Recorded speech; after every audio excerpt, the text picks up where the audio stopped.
대통령 전두환. 그는 언제나 자신을 본인이라 칭했다. 친애하는 국민 여러분, 본인은 오늘 본인은 본인에게 있어 폭력에 대한 증오와 평화에 대한 신념은 그 무엇에도 다음 자리를 양보할 수 없는 지고의 신앙으로서 굳어졌다는 것을 말씀드리고자 합니다. 그러나 그의 시대는 평화와는 거리가 멀었다.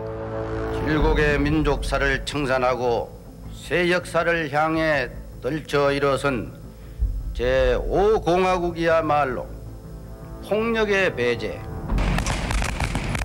평화와 정의가 그 행동 지표가 되고 있다는 것을 본인은 다시 한번 강조하지 않을 수 없습니다.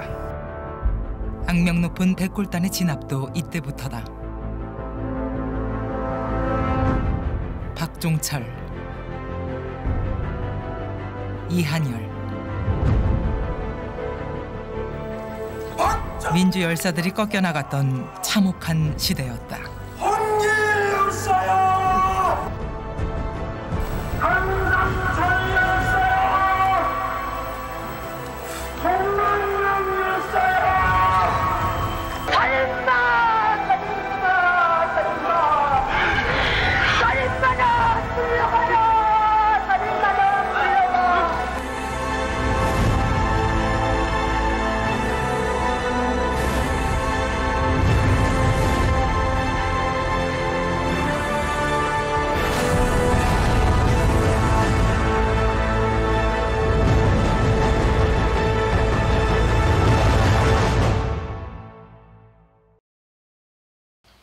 전두환 노태우 두 전직 대통령이 오늘 석방됩니다.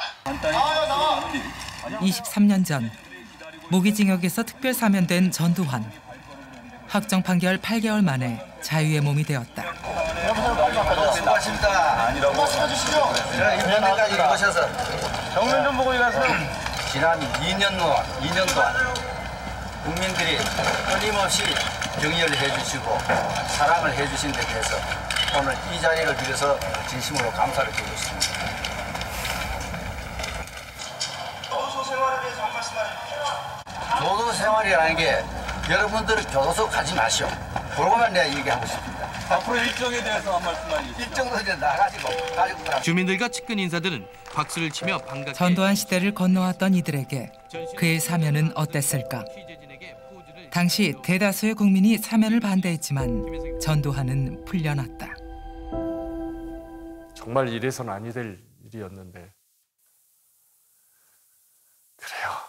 사실은 인간이 범할 수 있는 범죄 중에 가장 끔찍한 범죄가 개인에 대해서는 살인이고 국가에 대해서는 내란 아니겠습니까? 이런 사람이 그냥 의기양양하게 자기 집으로 들어가는 게 참 참담하기 그지없습니다. 가해자는 전혀 반성하지 않고 웃고 있고 오히려 2차 가해를 하는데 그렇게 용서를 이렇게 의미 없이 했기 때문에 지금까지도 계속 이 왜곡과 폄훼의 대상이 되고 아직까지도 이 미안의 역사가 남아있는 게 아닌가.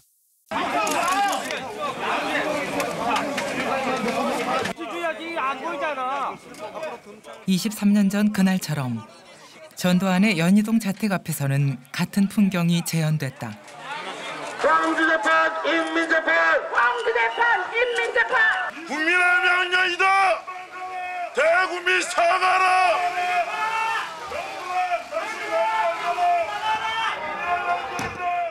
다시 법의 심판을 받기 위해 광주로 향하는 길.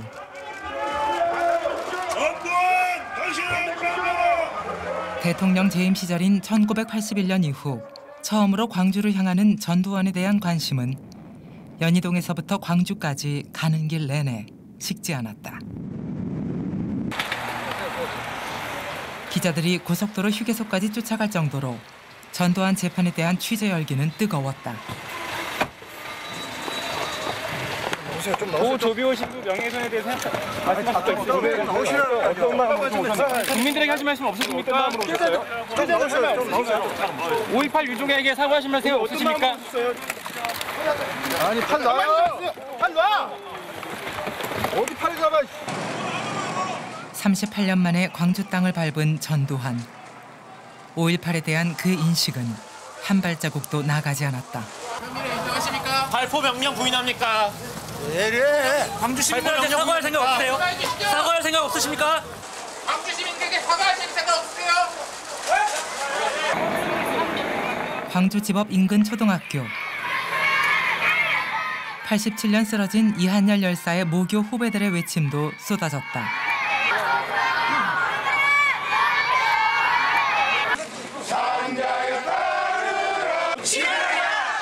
5월 단체와 시민들 역시 격앙된 감정을 숨기지 못했다.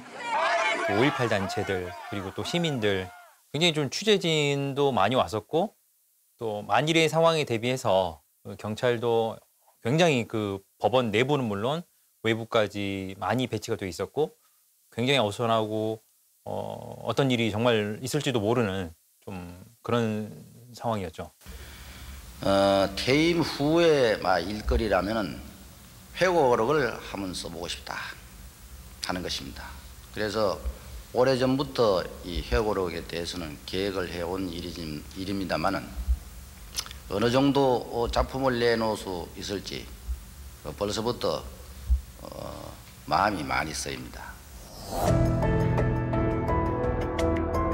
33년 전부터 염두에 두었다는 회고록. 지난 2017년 회고록에서 전두환은 헬기 사격을 목격했다는 고 조비오 신부를 파렴치한 거짓말쟁이로 표현했다.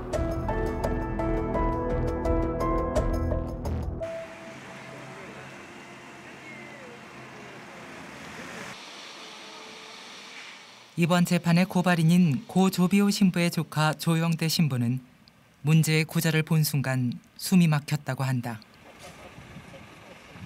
그 용어 거짓말쟁이라는 표현을 썼다 할지라도 우리 사제들에게는 정말로 모독이죠. 그런데 파렴치하다 이 표현을 쓸 때는 이건 정말로 참을 수가 없는 일이죠.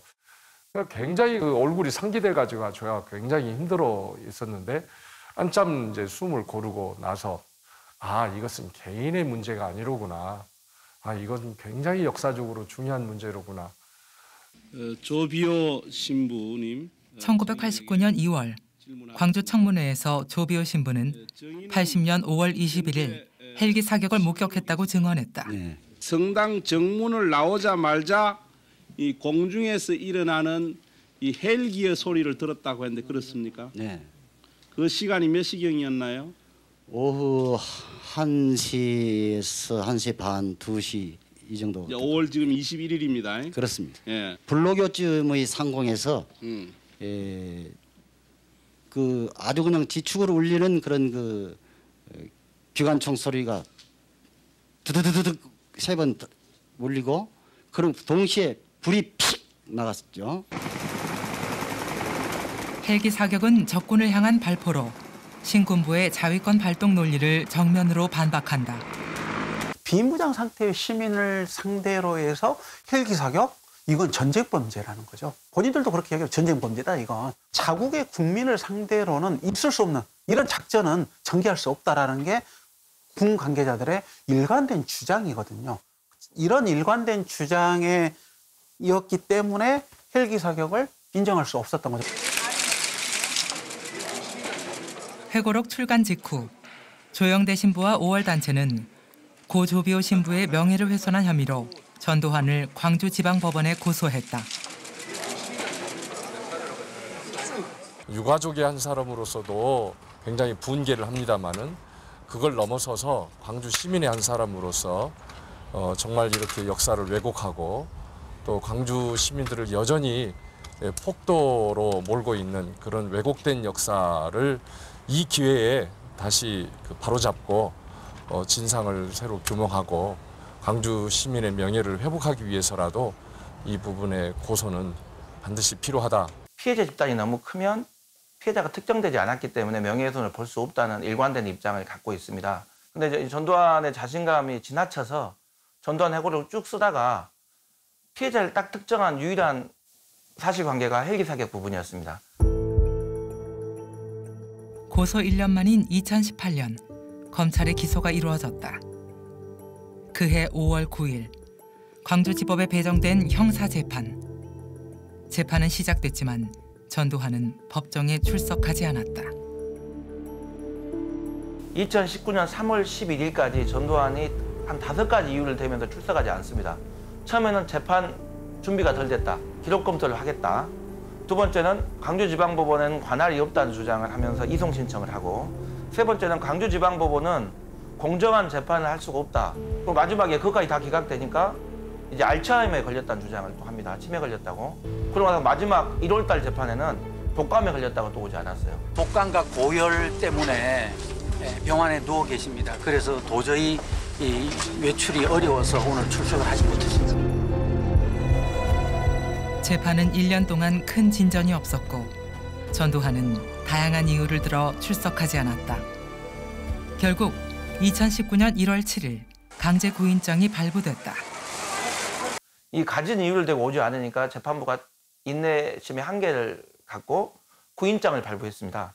그래서 2019년 3월 11일 날 전두환과 신뢰관계 이순자가 출석한 것은 자발적으로 온 게 아니라 법원이 구인장을 발부했기 때문입니다. 23년 만에 피고인으로 다시 법정에 선 전두환. 그는 어떤 모습이었을까? 보통 그 불구속 피고인 같은 경우에는 그 방청객들이나 시민들이 이용하는 법정 외부의 문을 이용해서 많이 출입을 하는데요. 이 전두환 씨 측 같은 경우에는 아마 경호상, 안전상의 문제로 법원이 좀 배려를 한 것 같은데요. 보통 구속 피고인들이 이용하는, 외부인들이 이용할 수 없는 그 통로를 이용해서 법정 내부에 좀 들어왔고, 제 기억으로는 그 재판장이 말하는 것들이 좀 잘 들리지 않아서 그랬는지 이걸 좀 소리를 크게 들려주는 헤드셋을 착용하더라고요.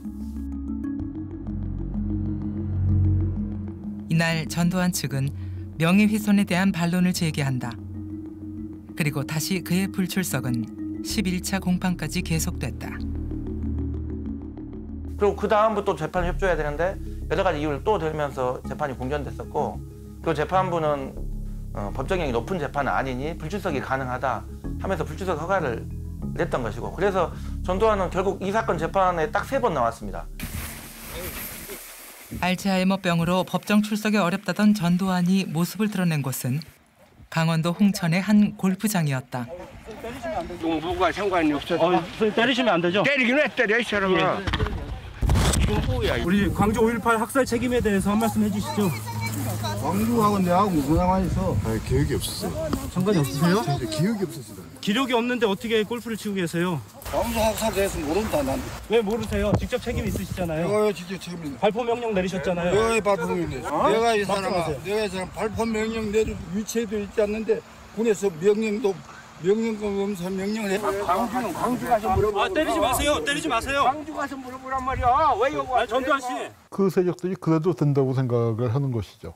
잘못에 대해서 아무도 책임을 지지 않고, 그 광주의 비극이라는 게 전두환이가 집권을 하기 위해서 그 벌어진 일인데, 거기에 대해서 그렇게 그 발뺌을 하는 것을 보고 그 많은 사람들이 분노했을 것이라고 생각합니다. 저 역시 아주 크게 분노했었죠.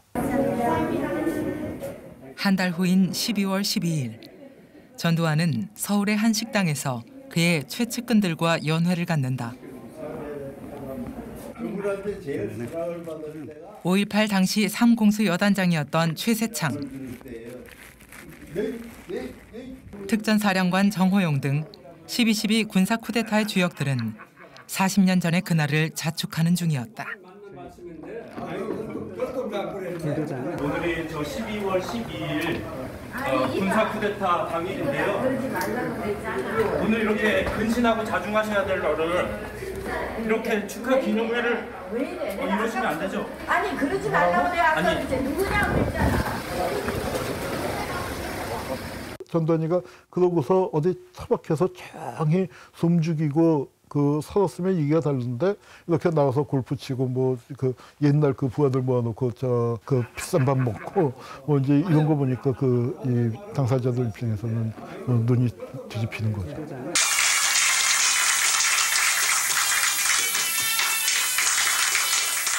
전두환 등 신군부는 대통령의 승인 없이 당시 정승화 육군참모총장 등을 체포하고 군을 장악한다.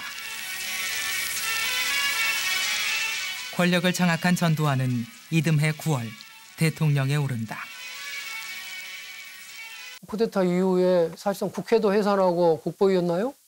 만들었잖아요. 자기가 거기에 국보위 상임위원장인가 자기 스스로 중앙정보부장 되고 또 대통령도 사실은 체육관 선거로 한번 됐다가 또 체육관 선거로 뽑혔고 그 체육관 선거했던 그때 통일주체 대의원들 다 어떤 사람들이 모였는지 알잖아요. 거의 100% 투표하는 마치 북한 같은 그런 투표 결과가 났었고요. 개표 결과 참석대 의원 2,525명 중 찬성 2,524표, 무효 1표의 압도적 다수표로 전두환 후보가 11대 대통령으로 당선됐습니다.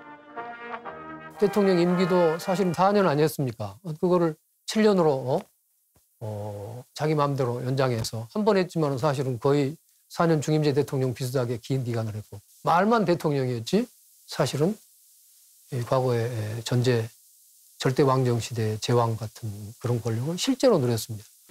동남 방향에서 서서히 기술을 아래로 당시 대통령의 해외 순방은 온 국민들이 기념해야 하는 행사였고 언론의 환영도 요란했다. 대통령께서는 오랜 가뭄 끝에 이강토의 단비를 내리게 하고 떠나시더니 돌아오시는 오늘은 지루한 장마 끝에 남국의 화사한 햇빛을 안고 귀국하셨습니다. 아마 하느님도 우리를 도우심이 아닌가 생각됩니다. 보색 종이 꽃가루가 날리고 있는 가운데 그의 해외 순방 귀국길에는 카퍼레이드가 이어졌다. 전두환 대통령 내외분이 탄 승용차의 자랑스러운 수많은 시민들이 환영 인파로 동원될 정도로 국가 시스템은 오직 한 사람, 전두환을 위해 움직였다. 넓은 길을 향하고 있습니다. 긴 여정에도 불구하고 조금도 비류의 기색이 없이 건강한 모습으로 답례를 하고 있습니다. 우리의 대통령 수고하셨습니다. 국민 모두 축하를 드립니다. 그러니까 전두환 시절에는 언론도 정권을 찬양하기에 바빴고 재벌은 권력한테 돈 쌓아주기에 바빴고 국가나 민간의 모든 활동을 감시하고 사찰하고 심지어는 사법부나 이런 쪽에도 다 압력 넣고 언론도 재갈 물리고 이런 시대였습니다.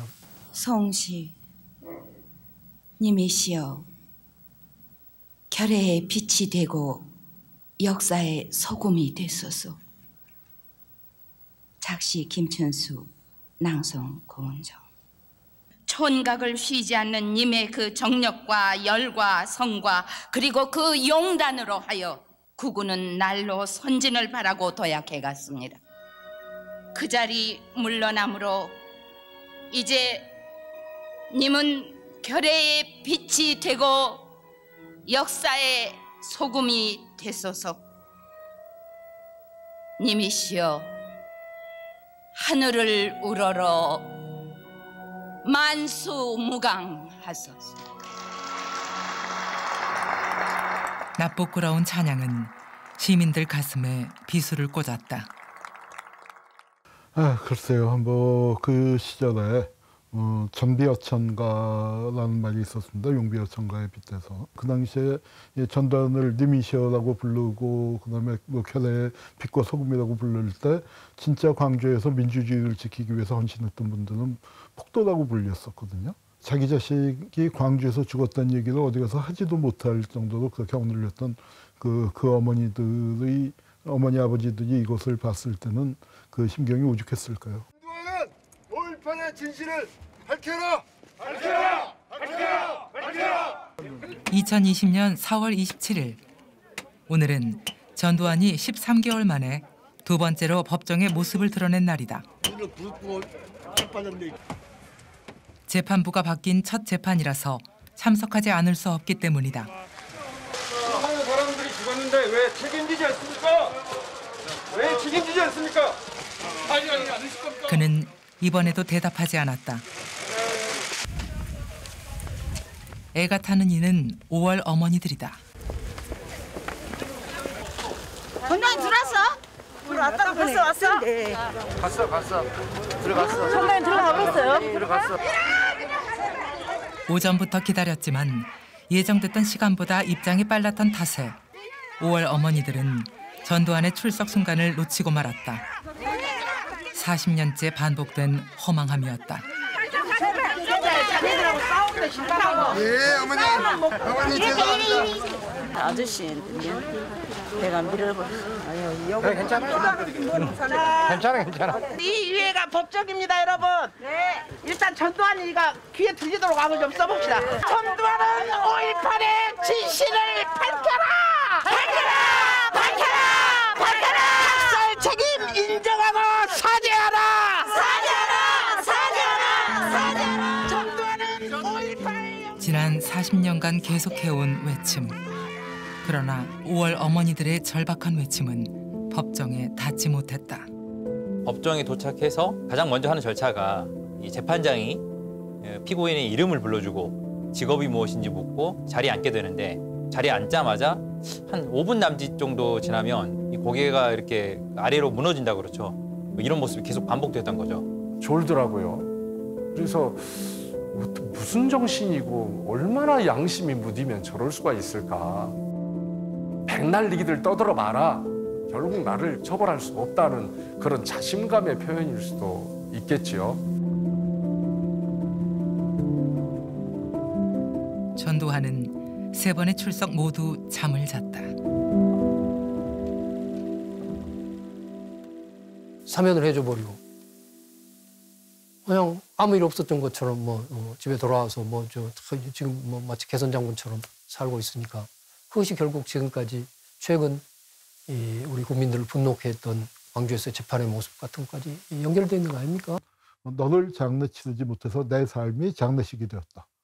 그런 표현이 있었죠. 그자를 처벌하지 못해서 내 삶이 다시 장례식이 되고 있는 그런 기분입니다. 예정 시간보다 1, 2분 정도 빠른 오늘 오전 9시 28분쯤 이곳 의사당 현관 앞에 도착했습니다. 5공화국 청산을 위한 국회 특위에 전두환이 출석했다. 국가 차원에서는 처음으로 그에게 80년 5월 광주의 진실을 묻는 역사적인 순간이었다. 전두환 전 대통령에 대하여 오늘 광주 특위 연석회의 증인으로 증언을 청취하게 된 것이 옳시다. 5월 22일 자위권 발동도 가능하다는 계엄사령부의 작전 지침이 지휘 계통을 지금 얘기하시는 것이 몇 번이에요?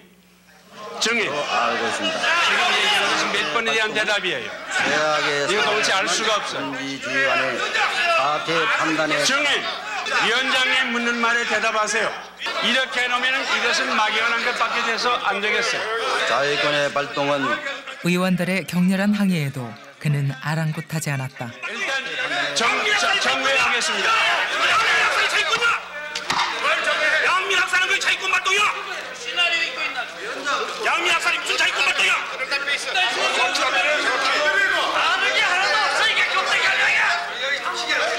5.18 발포 책임을 부정하며 전두환은 국회를 퇴장했다. 보통 사람의 시대로 새로 출발합시다.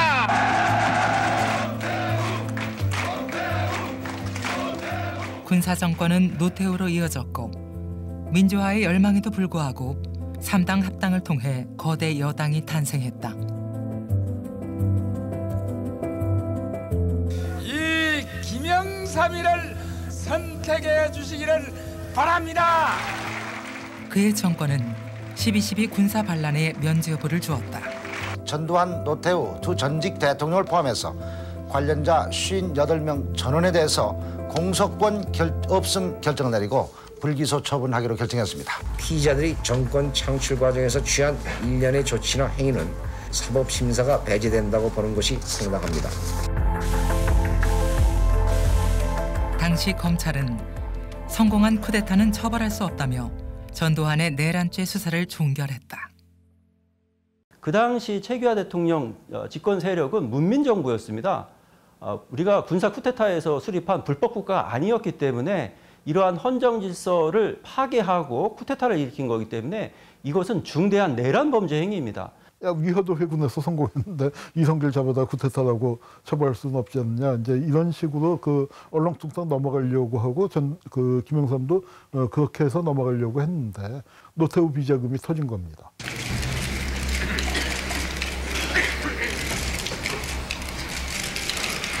이 자리에서 증거물로 제시하는 이것이 서석대 씨가 발설한 4천억 원의 근거인 것입니다. 노태우 비자금 사건은 전두환의 비자금 사건으로 이어졌고 민심은 들끓었다. 김영삼 정부의 카드는 과거 청산과 역사 바로 세우기. 비자금 재판은 5.18 진상규명의 불씨가 되었다. 노태우 비자금 폭로라는 것이 기폭제가 돼서 국민적 여론이 굉장히 비등하고 불과 얼마 안 됐는데 성공한 쿠데타는 처벌할 수 없다 하고 했는데 그것이 뒤집힌 거죠.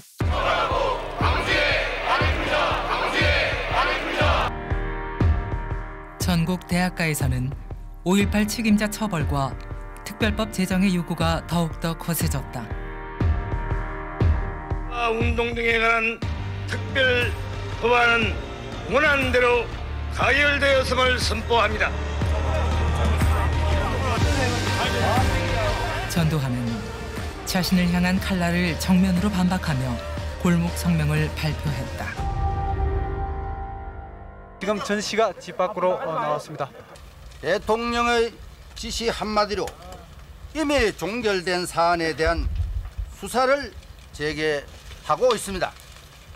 이러한 검찰의 태도는 더 이상의 진상규명을 위한 것이라기보다는 다분히 현 정국의 정치적 필요에 따른 것이라고 보아 저는 검찰의 소환 요구 및 여타의 어떠한 조치에도 협조하지 않을 생각입니다. 감사합니다. 20여 분의 골목 성명 내내 불쾌감을 감추지 않은 전두환.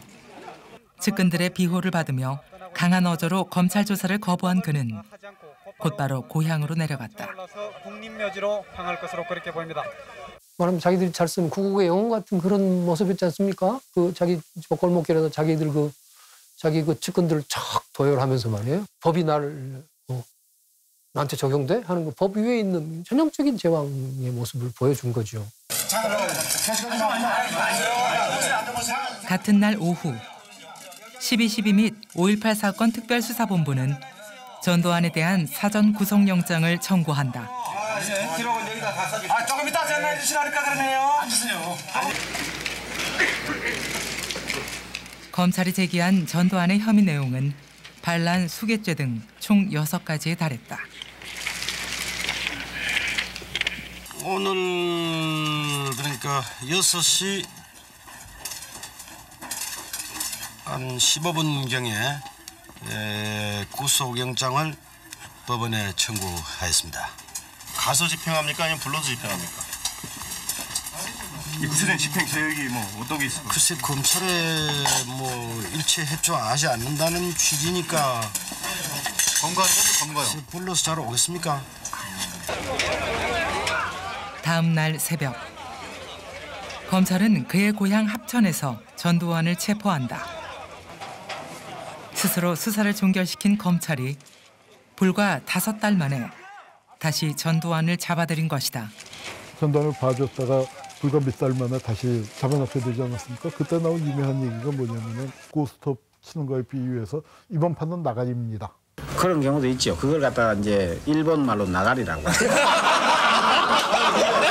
기자들이 놀렸어요. 아니 나가리라며 처벌할 수 없다며 그러니까 굉장히 아주 재미있는 말을 했는데 우리는 개다. 물라면 물고 물지 말라면 안 문다.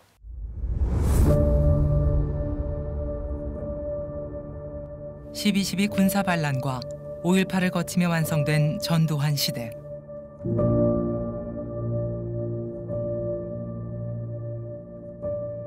(5월) 광주의 상처와 절규 속에서도 그 권력은 결코 흔들리지 않을 것 같았다.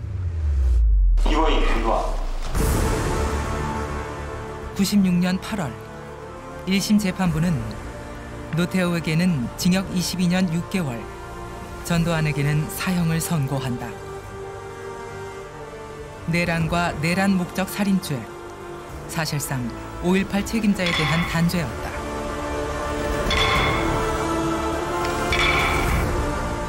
그리고 대법원은 전두환의 무기징역을 확정한다.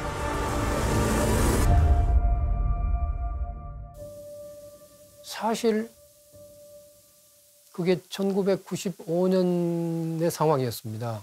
그러다가 97년 대선 때는 그 3명의 주요 후보, 김대중 대통령이 당선되셨고 이회창, 이인재 이 후보 3사람이 경쟁적으로 그 전두환, 노태우 등 사면을 공약을 했던 것으로 기억납니다. 사회의 어떤 대통합을 위한 두 전직 대통령에 대한 사면을 그들을 용서할 여기가 있다는 것을 말씀드리고자 하는 바입니다. 이게 완전히 대선 전략이었단 말이에요. 그게 어쨌든 국민들한테 표가 되리라고 생각하고 경쟁적으로 사면을 공약한 바람에 결국은 그것이 사면으로 이루어진 것 아니겠습니까?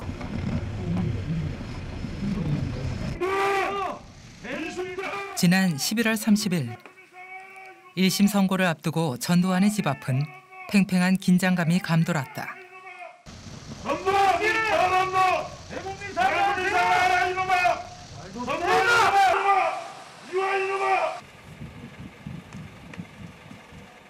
피고인임에도 불구하고 판결에 대한 부담은 없어 보이는 전두환. 전두환 측은 여전히 당시 헬기 사격이 없었다고 주장한다. 무죄라는 취지로 주장을 해오셨는데 그동안 입증이 좀 잘 됐다고 생각하십니까? 네, 그동안 재판을 계속 방청하신 분들은 적어도 마음속으로는 어느 정도 어떤 내심의 결론에 이르렀다고 생각을 하고 있습니다. 헬기 사격으로 희생을 당했다고 주장하시는 분에 대해서 검사는 어떤 증거도 제시한 바가 없습니다. 매우 자신감에 좀 넘쳐 있었죠. 헬기 사격이 정말 없었다고 강하게 믿는 것처럼 보였고 또 재판이 상당 부분 진행됐을 때도 애초에 계획했던 그 논리대로 재판이 좀 진행됐다라고 생각하는 그런 분위기였죠. 전두환 재판의 1심 결과는 유죄, 징역 8개월, 집행유예 2년이 선고됐다.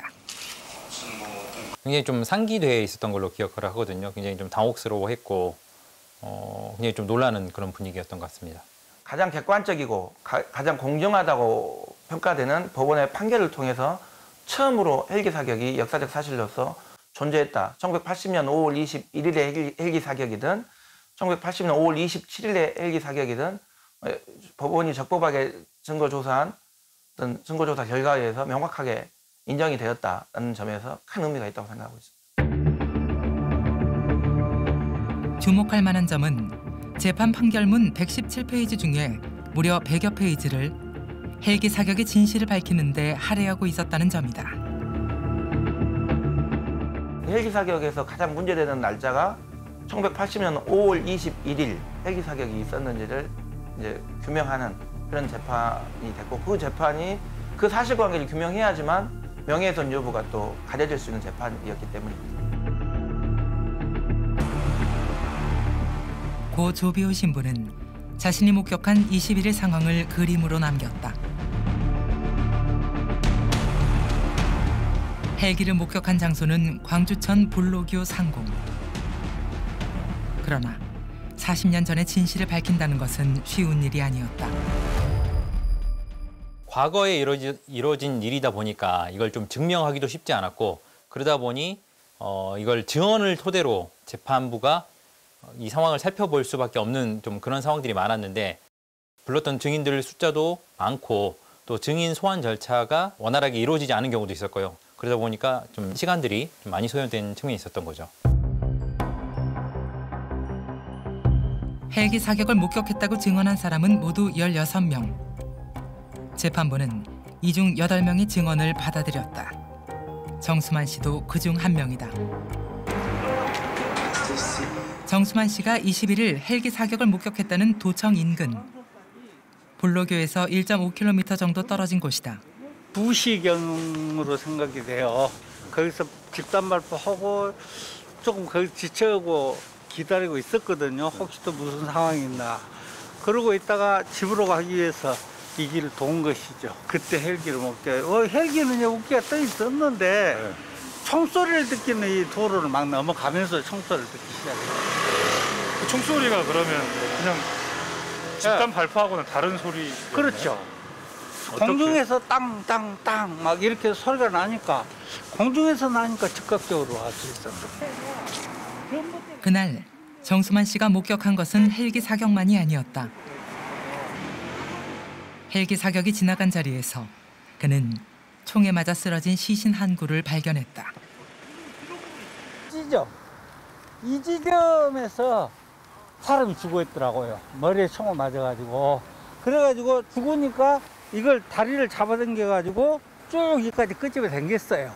근데 여기서 군인들이 쐈다라고 하면 여러 사람의 그 총상 부상자가 있었을 텐데 없어요.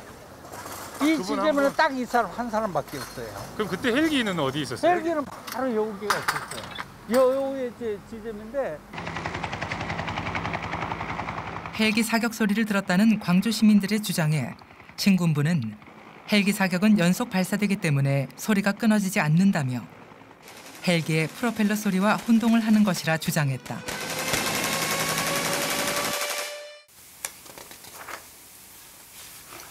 그러나 지난 2017년 국방부 산하 5.18 특별조사위원회에 참여한 김희성 교수의 조사 내용은 달랐다.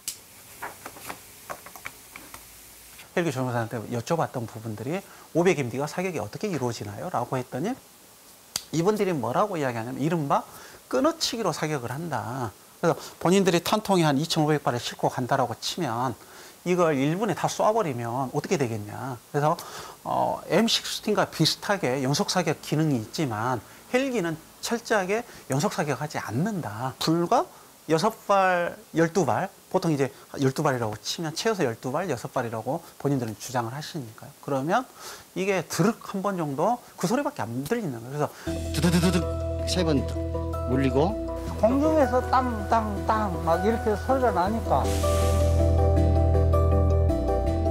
일명 헬기의 끊어치기 사격 때 발생하는 탕탕탕 소리. 헬기 사격 소리에 대한 증언 내용은 거의 비슷했다.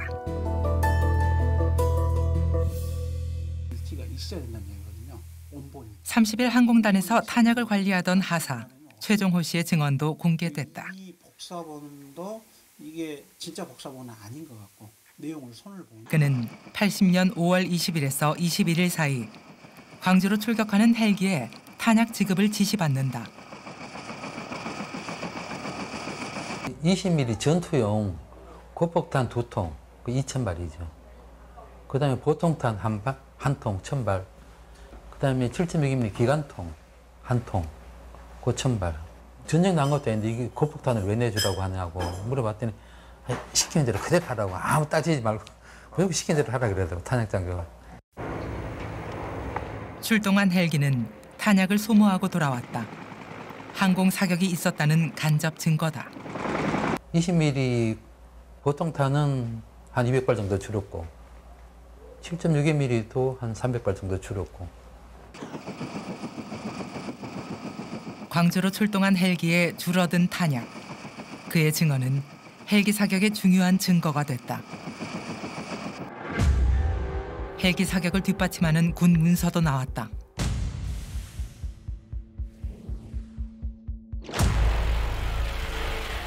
광주 소요 사태 분석 교훈집 내에는 1980년 5.18 기간 동안 헬기 사격 정황을 뒷받침할 내용들이 담겨 있다.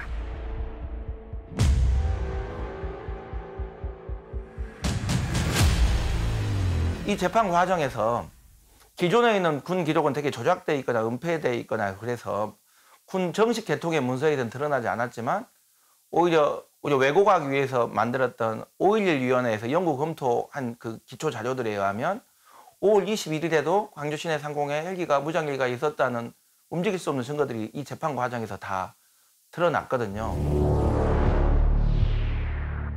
전두환 측은 5월 21일 광주에 헬기가 없었다고 주장하지만 80년 5월 상황을 기록한 보안사 1일 보고서에는 5월 21일 광주로 헬기가 출동했다고 기록되어 있다.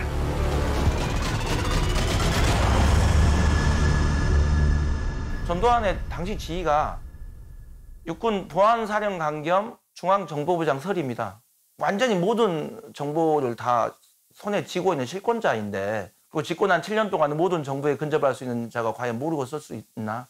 그래서 재판부도 최소한 전두환이가 알고 썼다라고 고의까지 다 인정한 것으로 생각하고 있습니다. 계엄군은 폭력으로 제한 유지를 어지럽히는 행위에 대하여는 부득이 자유를 위해 필요한 조치를 취할 수 있는 권한을 보유하고 있음을 경고합니다. 그동안 신군부는 광주 시민들의 폭력으로 인해 21일 저녁 7시 자위권을 발동했다고 주장했다. 그러나 법원은 자위권 천명보다 이른 시각에 계엄군의 헬기 사격이 있었음을 인정했다. 이게 5월 21일 1시부터 5시 사이의 일이거든요.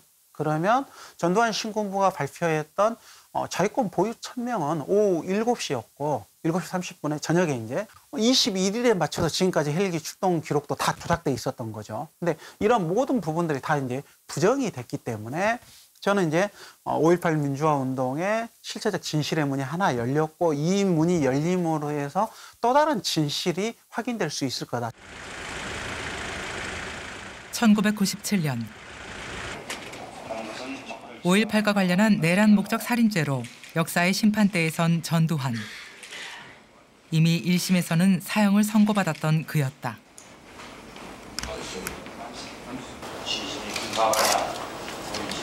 내란 사건에 관한 항소심 판결 선고 공문을 여기로 합니다.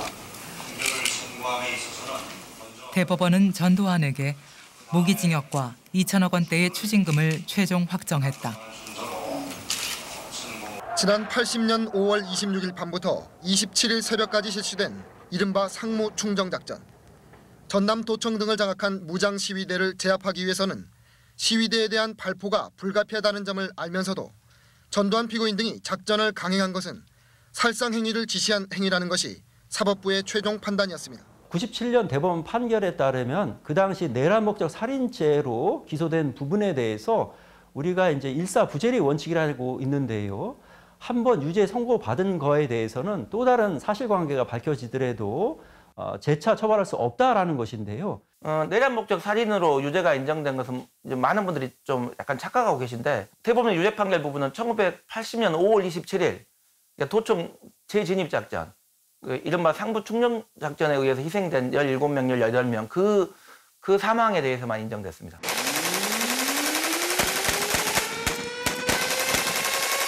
(5.18) 민주화운동이 진행된 열흘 동안 피해를 입은 사람들 중 공식적으로 인정된 사망자는 모두 165명.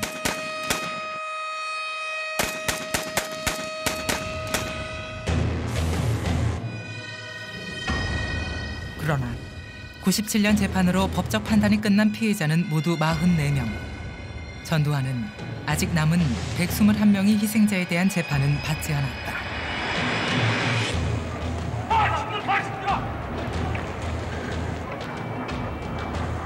40여 년 전의 진실이 새롭게 밝혀진다면 그것은 강력한 소환장이 될 것이다.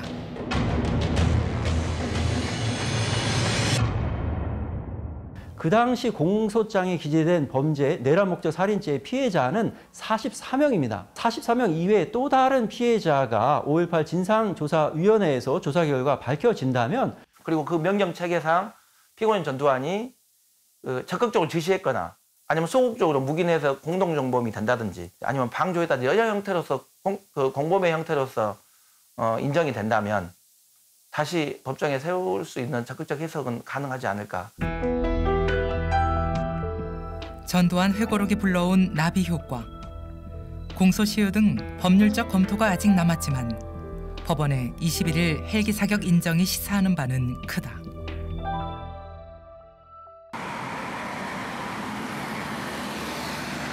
전두환 1심 선고로부터 9일 후인 지난 12월 9일.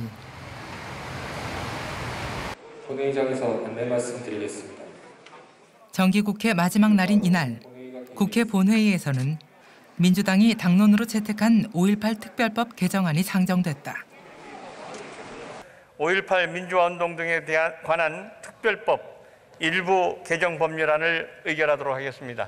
투표해 주시기 바랍니다. 개정안은 참석 의원 225명 중 174명이 찬성해 통과됐다. 기존에 있었던 5.18 민주화운동 등에 관한 특별법 내에 역사 왜곡을 했을 때 처벌할 수 있는 내용을 추가함으로써 법률을 만들었고요. 허위사실을 유포했을 경우에는 5년 이하의 징역 그리고 5천만 원 이하의 벌금에 처할 수 있게끔 새롭게 규정을 했습니다. 1995년 제정된 5.18 특별법에 하나의 조항만을 추가한 것으로 표현의 자유를 보호하기 위해 예술, 학문, 연구, 학설, 보도 등의 영역은 처벌 대상에서 제외된다. 북한군이 개입했다. 교도소를 습격했다. 전혀 사실이 아닌 허위사실을 유포했을 때만 그걸 처벌의 대상이 허위사실이 아닌지는 또 이 사건 재판처럼 법원 재판처럼 가리는 것입니다. 5.18 역사 왜곡이나 폄훼나 왜곡을 막기 위한 최선의 수단이어서 선택된 게 아니라 너무 최악의 상황이기 때문에 이것을 막기 위해서 차악으로서 선택된 불가피한 고육책이다. 저는 그렇게 생각합니다. 이 정도 법은 있어야 된다. 전일 빌딩은 지난 2017년 국가가 조사해 사실로 인정한 5.18 헬기 사격의 증거다. 그리고 이번 재판으로 재확인된 헬기 사격은 신군부의 발포가 자위권 발동이 아닌 무고한 시민에 대한 학살이라는 무거운 증거다. 많은 사람들이 얘기하는 게 언제까지 과거 파먹고 살 거냐, 좀 지긋지긋하다, 과거에서 벗어나자라고 얘기하는데 진짜로 과거로부터 벗어나고 싶은 사람들은 피해 당사자예요. 그 피해 당사자들이 그 과거에서 벗어날 수 있는 거는 가해자들의 진심 어린 사과입니다. 그런데 사과를 하지 않는 가해자들을 어떻게 해야 합니까?